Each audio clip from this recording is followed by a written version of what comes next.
میرے دوستوں بزرگ عزیز و میں جس طرح حضور اکرم صلی اللہ علیہ وسلم عبادات اور ضروریات کے طریقے متعین ہیں، جس طرح حضور اکرم صلی اللہ علیہ وسلم کی عبادات اور ضروریات کے طریقے متعین ہیں اور ان طریقوں میں قیامت تک کوئی تبدیلی نہیں ہوگی۔ ان طریقوں میں قیامت تک کوئی تبدیلی نہیں ہوگی۔ کھانا کھانے کا، پانی پینے کا، استنجے اور ضروریات کا جو طریقہ حضور اکرم صلی اللہ علیہ وسلم کے عمل سے ثابت ہو گیا، وہ قیامت تک کے لیے وہ قیامت تک بدلے گا نہیں، قیامت تک بدلے گا نہیں۔ ہماری بات کو توجہ سننا ہوگی۔ میں پہلے ہی مثال دے کے عرض کرتا ہوں، اگر آپ یہ چاہیں کہ کسی ایک کام کو کرنے کے لیے حضور اکرم صلی اللہ علیہ وسلم کے معمول کے خلاف کوئی اور طریقہ پیش کریں تو وہ طریقہ عبادت اور سنت کے مطابق نہیں ہوگا۔ ہر چیز میں، ہر کام میں اتباع سنت ہی اصل ہے۔ میں مثال عرض کرتا ہوں، بہت آسان۔ ایک آدمی کو دانت صاف کرنے ہیں، اگر وہ یہ کہے کہ دانت برش سے بھی صاف ہو سکتے ہیں، اس کے لیے مسواک کا ہونا لازم نہیں ہے۔ اس زمانے کا طریقہ مسواک تھا، اس زمانے کا طریقہ برش ہے، کیونکہ مقصد دانت صاف ہونا ہے۔ چاہو برش سے کر لو، چاہو مسواک سے کر لو، تو یہ برش سے دانت کا صاف کرنا اگرچہ دانت کو صاف کر دے گا، لیکن مسواک کے ساتھ جو 70 قاعدے ہیں، جس میں کلمہ لا الہ الا اللہ کا یاد آ جانا ہے موت پر، اور فرشتے کا تلاوت کرنے والے کے منہ سے منہ لگا کر اسے مزید قرآن کے پڑھنے کی طرف آمادہ کرنا اور تقاضا کرنا، اس طرح کے جتنے بھی فضائل ہیں مسواک کے ساتھ، وہ فضائل قیامت تک مسواک کے ہی ساتھ ہیں۔ یہ فضائل قیامت تک مسواک کے ہی ساتھ ہیں۔ اگر وہ شخص یہ چاہے کہ یہ فضائل مجھے مجھ سے حاصل ہو جائیں تو کبھی حاصل نہیں ہو سکتے۔ ریکنسٹرکشن بہت توجہ سے بات سنیے۔ alimarkaz.com لوگ یہ کہتے ہیں کہ تبلیغ دین کو مطلب پہنچانے کا اور محنت کا کوئی متعین مخصوص طریقہ نہیں ہے، بلکہ کسی بھی ذریعے سے اور کسی بھی طریقے سے دین کی دعوت دی جا سکتی ہے۔ تو میں عرض یہ کرنا چاہتا ہوں کہ جب ایک مسواک کا کوئی بدل نہیں، قیامت تک ایک مسواک کا کوئی بدل نہیں، آپ کے کھانے کے طریقے کا، آپ کے پینے کے طریقے کا، آپ کے وضو کے مسواک کے استعمال کے طریقے کا کوئی بدل نہیں، جب ان تمام جزیات میں آپ کی سنت کا کوئی متبادل نہیں، تو جس کام کے لیے آپ کو بھیجا گیا ہے، جس کام کے لیے آپ کو بھیجا گیا ہے، اس کی سنت اور اس کے طریقوں پہ کیسے متبادل ہوگا؟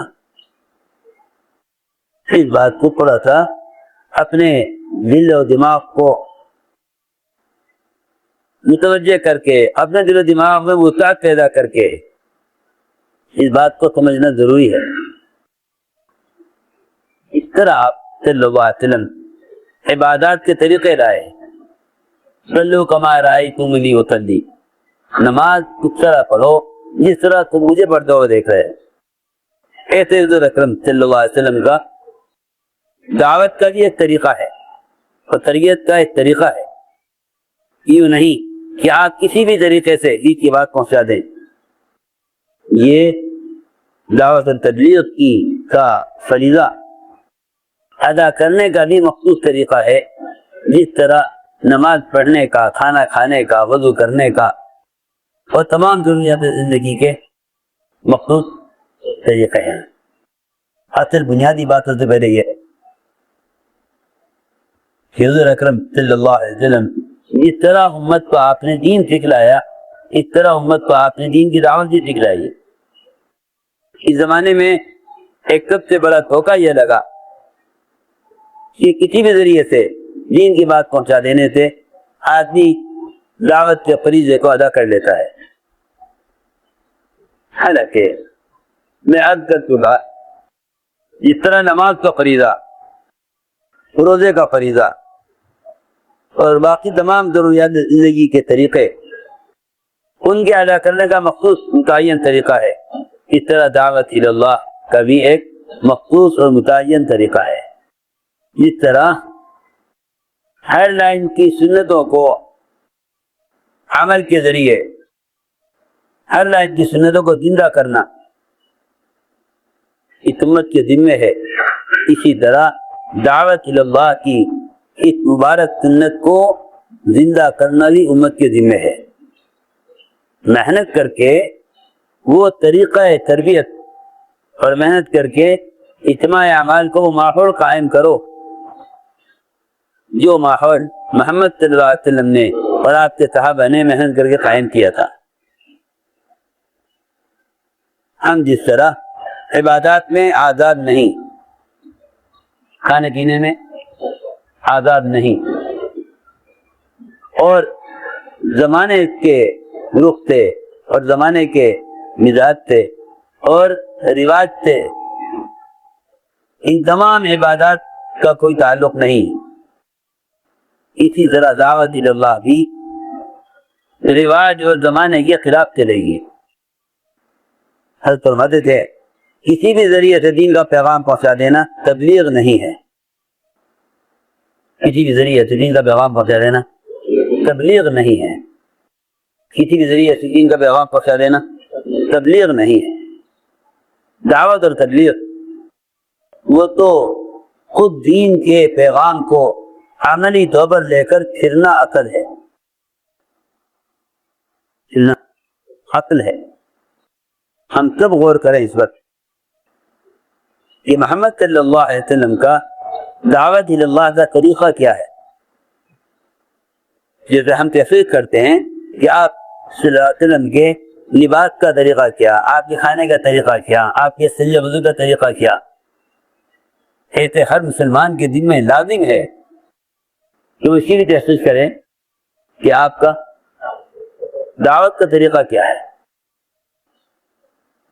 اس زمانے میں ایک دھوکہ یہ لگا کہ نشر و اشاعت کے ذرائع استعمال کرو تاکہ ساری دنیا میں اسلام پہنچ جائے۔ حضرت فرماتے تھے جب حق کو چلانے کے لیے باطل کا سہارا لیا جائے گا تو باطل چلے گا، حق نہیں چلے گا۔ حق کے چلنے کے لیے تو حق کے اپنے طریقے، اصول اور ضابطے ہیں۔ سب سے بنیادی بات یہ ہے کہ دعوت کسی بھی ذریعے سے پیغام پہنچانے کا نام نہیں ہے، بلکہ دعوت ایک مکمل اور متعین طریقہ محنت ہے۔ اپنے آپ کو اس طریقہ محنت کا پابند بنانا، کیونکہ اللہ رب العزت نے ہدایت کا وعدہ اپنے راستے کے جوہد پر کیا ہے۔ وہ جوہد زمانے کے اعتبار سے نہیں چلے گا، وہ جوہد زمانے کے اعتبار سے نہیں چلے گا، بلکہ سب سے پہلے غور کیا جائے گا کہ حضور اکرم صلی اللہ علیہ وسلم کا دعوت کا طریقہ کیا ہے۔ پہلی بات تو یہ ہے کہ آپ صلی اللہ علیہ وسلم کی دعوت میں عمومیت ہے، آپ کی دعوت میں عمومیت ہے۔ آپ نے قوم، قبیلے، علاقے، رنگ، زبان اس کو سامنے رکھ کر دعوت نہیں دی۔ کیوں؟ اس لیے کہ آپ ساری انسانیت کی طرف مبعوث ہیں، اس لیے آپ کا طریقہ محنت، آپ کا دائرہ محنت تمام انبیاء علیہ السلام کے طریقہ محنت اور ان کے دائرہ محنت سے مختلف ہے۔ ایک نبی ایک قوم کے لیے، ایک نبی ایک علاقے کے لیے، ایک نبی ایک زبان کے لیے، لیکن آپ صلی اللہ علیہ وسلم کی دعوت میں سب سے پہلی چیز یہ ہے کافۃ للناس بشیرا و نذیرا کہ آپ ساری انسانیت کی طرف مبعوث ہیں. اس لیے سب سے پہلا سبق یہ سکھلایا گیا کہ تم اس دعوت کے دینے میں قوم، قبیلے، برادری، زبان، رنگ، ان تمام نسبتوں سے باہر نکل کر کام کرو. ان تمام نسبتوں سے باہر نکل کر کام کرو. ان تمام نسبتوں سے باہر نکلو. سب سے پہلی سنت یہ ہے دعوت کی انسان و عمومیت لاؤ. اس کام میں عمومیت لاؤ، اس کام میں عمومیت لاؤ. یہ سب سے پہلا کام ہے. اس لیے کہ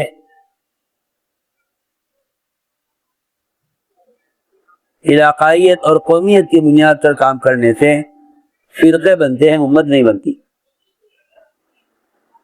اس لیے آپ کی عادت طیبہ اور آپ کا معمول یہ تھا کہ آپ کسی انسان کا درجہ اس سے کم نہیں سمجھ رہے کہ آپ کو دعوت دیں. عمومی دعوت کیا ہے؟ عمومی دعوت. آپ صلی اللہ علیہ وسلم کی سب سے بڑی سنت یہ ہے کہ آپ کی دعوت میں عمومیت ہے. آپ کی دعوت میں عمومیت ہے. کس کو دعوت دوں کس کو نہ دوں، یہ آپ کو آپ کے نبوت میں چیز نہیں ملے گی. میں کس سے ملوں کس سے نہ ملوں، کس کو دعوت دوں کس کو دعوت نہ دوں، بلکہ آپ کی دعوت عمومیت ملے گی.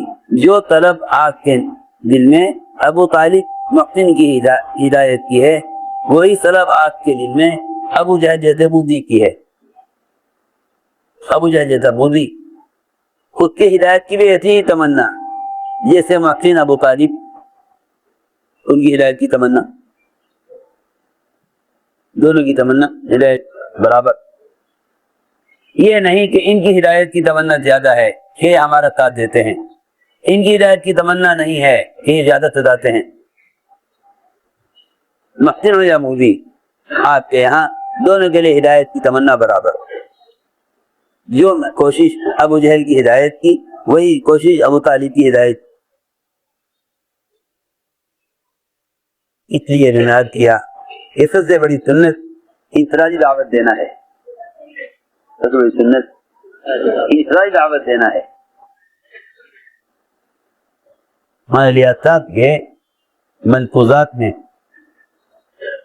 احمد النعمانی رحمۃ اللہ علیہ نے ملفوظات لکھے، اس میں حضرت کے انفرادی دعوت دینے کی اہمیت، انفرادی دعوت دینے کی جو اٹھا یہاں سے وہاں بیٹھ کے سو جاؤ، یہاں نہ بیٹھ کے سو، اگر سونا ہے یہاں سے اٹھ جاؤ، بیٹھ کے سو جاؤ. انفرادی دعوت کی اہمیت حضرت کا ملفوظ نقل کیا. اگر کوئی شخص نفل نماز میں مشغول ہے اور کوئی نیا آدمی آ جائے جس کی دعوت نہیں پہنچی ہے اور وہ واپس جانے لگے مسجد سے واپس جانے لگے، اس نفل پڑھنے والے کو چاہیے کہ نماز توڑ کر اس سے ملاقات کرے. نماز توڑ کر اس سے ملاقات کرے.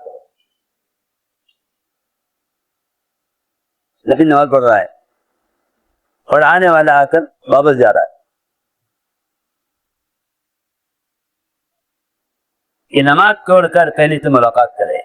اگر یہ ٹھہر جائے تو بھی نماز پوری کر کے دعوت ہے، اور اگر یہ جانا چاہتا ہے تو پہلے اس کو بٹھا کر سمجھائے اور دعوت ہے، اس کے بعد نفل نماز پوری کر دے. یہ ملفوظ مولانا منظور النعمانی رحمۃ اللہ علیہ نے ہمارے ریاست کے ملفوظات میں لکھا ہے، چھپا ہوا ہے. انفرادی دعوت دینا اور دعوت دے کر عمل کے ماحول میں لانا، یہ دو سنتیں بہت اہم ہیں، یہ دو سنتیں بہت اہم ہیں، دعوت دینا اور دعوت دے کر اپنے ماحول میں لانا، یہ دو سنتیں بڑی اہم ہیں۔ صرف نشر و اشاعت اور مختلف آلات کے ذریعے سے امت تک دین پہنچا دینا، یہ تربیت اور تعلیم کا نبوت کا طریقہ نہیں ہے، نبوت کا طریقہ نہیں، بلکہ حضور اکرم صلی اللہ علیہ وسلم اور آپ اور آپ کے صحابہ کا معمول یہ تھا کہ وہ کہیں بھی ہوتے ہر فرد کو دعوت دیتے اور دعوت دے کر کسی طرح اپنے ماحول میں لے کر آتے، یہاں تک کہ میدانوں سے مشرکین کو قید کر کے لے آتے، باندھ کر لے آتے، تاکہ یہ عمل کے ماحول میں رہ کر اسلام قبول کر لیں، عمل کے ماحول میں رہ کر اسلام قبول کر لیں۔ حکم بن کیسان کو صحابہ نے قتل کرنا طے کر لیا، یہ اپنی قوم کے سردار تھے، اپنی قوم کے سردار، ارادہ کر لیا کہ ان کو قتل کرنا ہے، یہ اسلام قبول نہیں کر رہے ہیں۔ حضرت مقداد نے دیکھا کہ حکم بن کیسان کو لوگ قتل کر رہے ہیں، تو حضرت مقداد نے حکم بن کیسان کو امان دے دی، حکم بن کیسان کو امان دے دی۔ صحابہ میں ایسی اجتماعیت تھی کہ اگر ایک کافر کو جس کو سب قتل کرنا چاہتے ہیں ایک مسلمان امان دے دے تو پھر کسی مسلمان کی مجال نہیں کہ اس کافر کو قتل کر دے۔ میری بات سمجھ میں آ رہی؟ اس زمانے میں تو مسلمانوں کی جمعیتوں کا، مسلمانوں کی تنظیموں کا اور مسلمانوں کی تحریکوں کا حال یہ ہے کہ اگر ایک مسلمان کو ایک طبقہ معاف کر دے تو دوسرے طبقہ مسلمان کو معاف نہیں کرے گا، اور وہاں ایسی اجتماعیت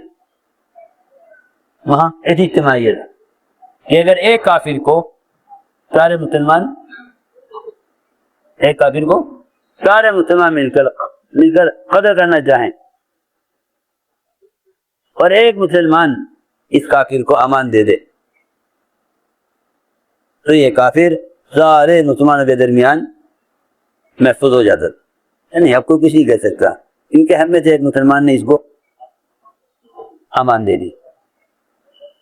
یہ تیز فجری کی بات ہے، ہر مقدار نے امان دے دی، اب کو پتہ نہیں کر سکتا، لے کر آئے آپ کی خدمت میں، آپ صلی اللہ علیہ وسلم حکم بن کیسان کو لے کر بیٹھے، سمجھاتے رہے، تھک گئے آپ۔ حضرت عمر کو دیکھ کر غصہ آیا حکم بن کیسان پر، یہ سنتا نہیں، مانتا نہیں، کہنے لگے اسے میرے حوالے کر دیے، اس کا ٹھکانہ جہنم میں ہے، میں اسے قتل کروں تاکہ جہنم بھی ٹھکانے پر پہنچ جائے۔ فرماتے ہیں عمر رضی اللہ تعالیٰ عنہ کہ میری بات حضور اکرم صلی اللہ علیہ وسلم کو بری لگی اور آپ نے میری طرف کوئی توجہ نہیں دی، میں پچھتایا کہ میں کیوں بولا تھا، پھر خیال آیا کہ میں تو آپ کی خیر خواہی میں کہہ رہا تھا، اتنی کوشش میں لگے ہوئے اس کے پیچھے، یہ وہاں نہیں مانا میدان میں، پھر پکڑ کے یہاں لے آئے، یہاں نہیں مانتا، لہٰذا اس کو قتل کر دیا جائے۔ فرماتے عمر رضی اللہ تعالیٰ عنہ کہ حضور اکرم صلی اللہ علیہ وسلم اس کو سمجھانے میں لگے رہے، کوشش کرتے رہے، یہاں تک کہ حکم بن کیسان نے کلمہ پڑھ لیا۔ آپ نے فرمایا اے عمر، اگر میں تیری بات مان لیتا یہ جہنم میں جاتا، اللہ نے اس کو میرے ذریعے ہدایت دے دی۔ میں عرض کر رہا تھا کہ دعوت اور تبلیغ یہ تھی کہ تم نقل و حرکت کے ذریعے ایک ایک کو دعوت دے کر عمل کے ماحول میں لاؤ، دعوت دے کر عمل کے ماحول میں لاؤ۔ ہدایت اور تربیت کے لیے اجتماعی ماحول اصل تھا، ہدایت اور تربیت کے لیے اجتماعی ماحول اصل تھا، کیونکہ دعوت کا سب سے بنیادی مقصد وہ اپنے یقینوں کا بدلنا ہے. دل کے رخ کا پھرنا ہدایت ہے، معلومات کا حاصل ہو جانا ہدایت نہیں ہے. دل کے رخ کا پھرنا ہدایت ہے، دل کے رخ کا پھرنا ہدایت ہے. تو جی چہرے کو قبلے کی طرف کرنے کو نہیں کہتے، بلکہ توجیہ کہتے ہیں دل کے رخ کا اللہ کے غیر سے اللہ کی ذات عالی کی طرف پھرنا، اس کو توجیہ کہتے ہیں کہ دل کے رخ کا صحیح ہونا. میں نے عرض کیا کہ دعوت کے ذریعے سب سے پہلے یقین کا بدلنا ہے. اس یقین کی تبدیلی کے لیے صحابہ کرام کا معمول یہ تھا کہ وہ مسجدوں میں ایمان کے رقع قائم برسے اور صحابہ کو دعوت دے کر ان ایمان کے حلقوں میں لا کر جوڑا کرتے تھے. اصل طریقہ یہ تھا، یہ صحابہ کے گشت کا موضوع ہے، یہ صحابہ کے گشت کا موضوع ہے. ایمان کے حلقوں پر جمع کرنا صحابہ کے گشت کا موضوع تھا. اس زمانے میں لوگوں نے اپنی رائے، اپنی ناقص سمجھ اور اپنے وقتی تجربات کی وجہ سے گشت کو ملاقات کا موضوع بنا لیا. تمہیں میری بات بہت توجہ سننی پڑے گی. گشت کو ملاقات کا موضوع بنا لیا کہ گشت ملاقات کے لیے ہیں، ہاں ملاقات کر کے دعوت دے دو. حالانکہ گشت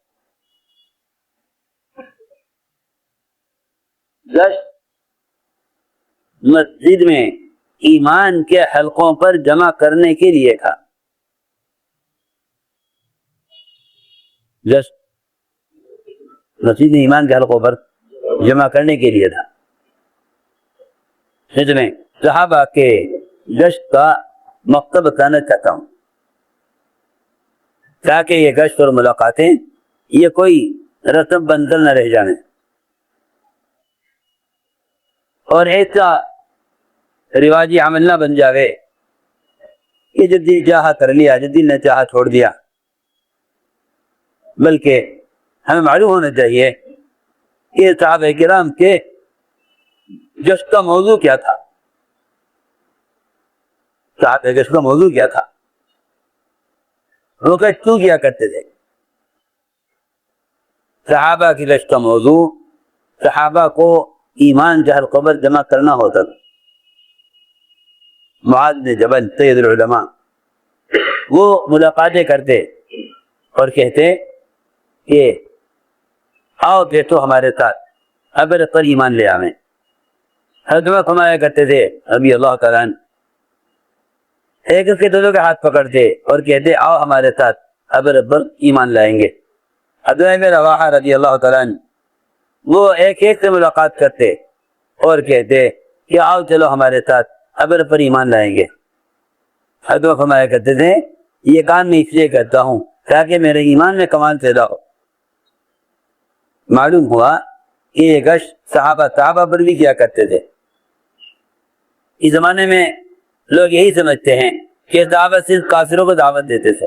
ایسا نہیں ہے. ایمان لانے کا جو امر ہے وہ خود ایمان والوں کے لیے ہے، غیروں کو دعوت اسلام کی ہے. مگر ایمان لانے کا جو امر ہے، اللہ کا حکم ہے، وہ خود ایمان والوں کے لیے ہے. یا ایھا الذین آمنوا آمنوا، اے ایمان والوں ایمان لاؤ. یہ تو معلوم ہو گیا کہ ایمان والوں کو اللہ تعالیٰ ایمان لانے کا حکم دے رہے ہیں. میری بات بہت توجہ سننی پڑے گی. یہ تو معلوم ہو گیا کہ اللہ ایمان والوں کو ایمان لانے کا حکم دے رہے، لیکن یہ بھی تو معلوم ہونا چاہیے کہ صحابہ اس حکم کو پورا کیسے کیا کرتے تھے. اور یہ بھی تو معلوم ہونا چاہیے کہ اس حکم کے پورا کرنے کا کیا مطلب ہے.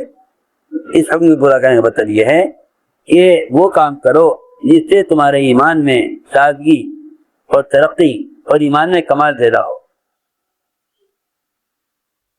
آج کل کیونکہ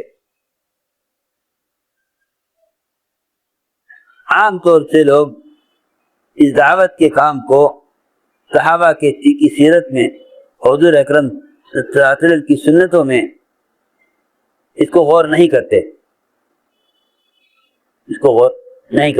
اس لیے عام طور سے اس محنت کا نبوی طریقہ، اس محنت کا صحابہ کا طریقہ امت بھولے ہوئے ہے۔